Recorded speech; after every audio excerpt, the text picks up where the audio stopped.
আসসালামু আলাইকুম। বিএনপির ভাইস চেয়ারম্যান জনাব তারেক রহমান বলেছেন যে যাদের ফিটনেস নেই তারাই মূলত পিআর পদ্ধতিতে নির্বাচন চায়।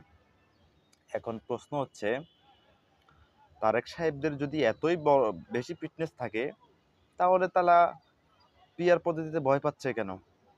তারা তো 100তে 100 আসনই পাওয়ার কথা, তারা তো শতভাগই আসন পাওয়ার কথা, তাহলে তো আর পিআর পদ্ধতি বাঘ হওয়ার কথা না। এখন আসুন যুক্তি তর্ক দিয়ে কিছু কথা বলি। মনে করুন বাংলাদেশের প্রধান 5টি রাজনৈতিক দল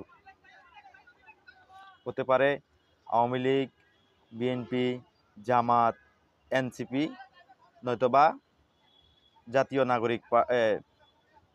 নাগরিক পার্টি বা যে কোনো একটা পার্টি। এই 5টা পার্টির মধ্যেই নির্বাচন হচ্ছে।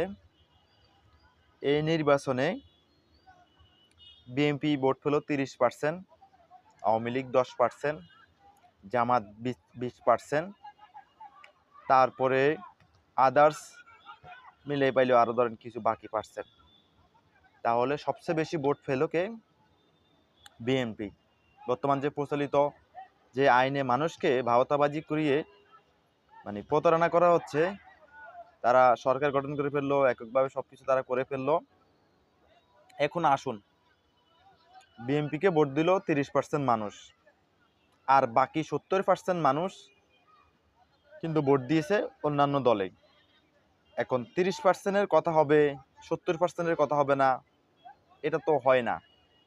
পিআর পদ্ধতিতে যদি নির্বাচনটা হয় তাহলে বাংলাদেশের প্রত্যেকটা মানুষের যে চাওয়া, আকাঙ্ক্ষা, স্বপ্ন সবই বাস্তবায়িত হবে। জামাতের যে 10% বা 20% ভোট পড়েছে, তারা ওই আনুপাতিক হারে সংসদে লোক পাঠাবে।